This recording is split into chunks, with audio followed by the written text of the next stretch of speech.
2004 సంవత్సరంలో భారతదేశంలో UPA-1 ప్రభుత్వం ఏర్పడింది.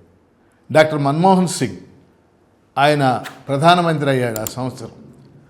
UPA-1 ప్రభుత్వంలో అనేక ముఖ్యమైన చట్టాలు చేశారు. అందులో ఒక ముఖ్యమైనటువంటి చట్టం 2005లో చేశారు. ఆ చట్టం పేరు MGNREGS. MGNREGS అంటే MG అంటే Mahatma Gandhi national rural employment scheme. మళ్ళీ చెప్తున్నాను, MGNREGS Mahatma Gandhi national rural employment guarantee scheme అంటే జాతీయ గ్రామీణ ఉపాధి హామీ పథకం. ఇది చట్టం చేయబడి అది 2005లో ఆ చట్టం చేసిన తర్వాత ఆ కార్యక్రమాన్ని UPA-1 అప్పట్లో చైర్పర్సన్ శ్రీమతి సోనియా గాంధీ, అలాగే ఆనాటి ప్రధానమంత్రి మన్మోహన్ సింగ్ మన రాష్ట్రంలోనే అనంతపురం జిల్లాలో ఆ కార్యక్రమాన్ని ప్రారంభించారు. 2005 అంటే అవి ఒక 15 ఏళ్ళు, ఈ యొక్క 5 ఏళ్ళు. గత 2 దశాబ్దాలుగా ఈ జాతీయ గ్రామీణ ఉపాధి హామీ పథకం ఫలితంగా గ్రామీణ ప్రాంతాలలో కోట్లాది మంది పేద ప్రజలు ఉపాధి పొందడానికి అవకాశం ఏర్పడింది.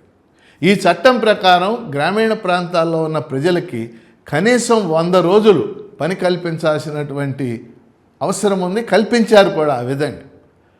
దీనికోసం కేంద్ర ప్రభుత్వం 90% నిధులు ఇస్తే రాష్ట్ర ప్రభుత్వాలు 10% నిధులు ఖర్చు చేయాలి. ఈ విధంగా చేస్తూ ఈ స్కీము అమలు జరిగింది.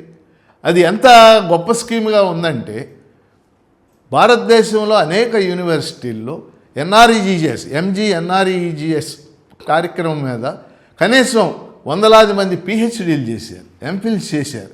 అది వివిధ జిల్లాల్లో ఎలా అమలు జరుగుతుంది, అందులో ఉన్న ఇబ్బందులు ఏమిటి, ఒకవేళ ఎక్కడైనా అవినీతి జరిగితే అవినీతి ఎలా జరుగుతుంది, ఇవి కూడా PhDలు చేశారు.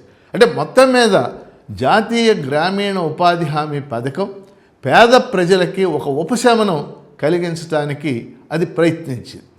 ఇప్పుడు ఈ వీడియో ఈరోజు నేను ఎందుకు చేశానంటే, ప్రస్తుత ప్రభుత్వం నరేంద్ర మోడీ ప్రభుత్వం Mahatma Gandhi national rural employment guarantee scheme అనే ఈ పథకాన్ని రద్దు చేసి దాని స్థానంలో VBG రామ్జీ అనే పథకాన్ని రేపటి నుంచి అంటే జూలై 1 నుంచి ప్రవేశపెడతా ఉంది. అంటే Viksit Bharat guarantee for Rozgar and Aajeevika Grameen. మళ్ళీ చెప్తున్నాను, VBG రామ్జీ. VB అంటే Viksit Bharat guarantee for Rozgar and Aajeevika Grameen. ఈ స్కీముని పాత పథకాన్ని రద్దు చేసి ఈ స్కీముని రేపటి నుంచి ప్రవేశపెడుతున్నారు. విచిత్రంగా 2026 జూలై 1న కూడా ఈ కార్యక్రమాన్ని రేపు కేంద్ర గ్రామీణాభివృద్ధి శాఖ మంత్రి శివరాజ్ చౌహాన్ ఆయన అనంతపురం జిల్లాలోనే ప్రారంభిస్తారు. ఏమిటి తేడాలు? ఒకటి, చాలా దుర్మార్గమైనటువంటి విషయం ఏంటంటే మహాత్మా గాంధీ పేరుని రద్దు చేయటం. మహాత్మా గాంధీ అంటే మనందరికీ తెలిసిన విషయం. ఆయన గ్రామ స్వరాజ్యం గురించి మాట్లాడాడు, గ్రామీణ అభివృద్ధి గురించి మాట్లాడాడు, వికేంద్రీకరణ గురించి మాట్లాడాడు. అలాంటి వ్యక్తి కాబట్టి ఆయన పేరుని జాతీయ గ్రామీణ ఉపాధి హామీ పథకానికి పెట్టారు. కానీ ఈరోజు ఈ పథకానికి మహాత్మా గాంధీ పేరుని తొలగించేసి వికసిత్ భారత్ అని చెప్పేసి పెట్టడం జరిగింది. ఇది ఒక దుర్మార్గం. రెండో దుర్మార్గం, ఇంతకుముందు ఈ పథకానికి ఇచ్చేటటువంటి డబ్బు 90% కేంద్రం ఇస్తే 10% రాష్ట్రాలు భరించేవి. ఇప్పుడు కొత్త స్కీమ్ ప్రకారం, కొత్త పథకం ప్రకారం 60% కేంద్రం ఇస్తుంది, 40% రాష్ట్రాలు భరించాలి. అంటే ఆంధ్రప్రదేశ్లో ఒక 1000 కోట్ల దీని కింద ఖర్చు పెట్టాలంటే 600 కోట్లు కేంద్రం ఇస్తుంది, 400 కోట్లు రాష్ట్రాలు భరించాలి.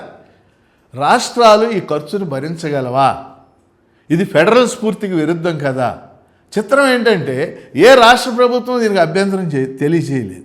మన ఆంధ్రప్రదేశ్లో ఉన్న కూటమి ప్రభుత్వం కూడా ఆ ఖర్చును మేము భరించలేము అనేటటువంటి అభ్యంతరాన్ని తెలియచేయలేదు. కాబట్టి ఇది రెండో అంశం. మూడో అంశం, బెల్లం ఏమేశారంటే జాతీయ గ్రామీణ ఉపాధి హామీ పథకం 100 రోజులే పని కల్పిస్తున్న సంవత్సరంలో మేము 125 రోజులు కల్పిస్తామని చెప్పేసి ఈ స్కీములో చెప్పారు.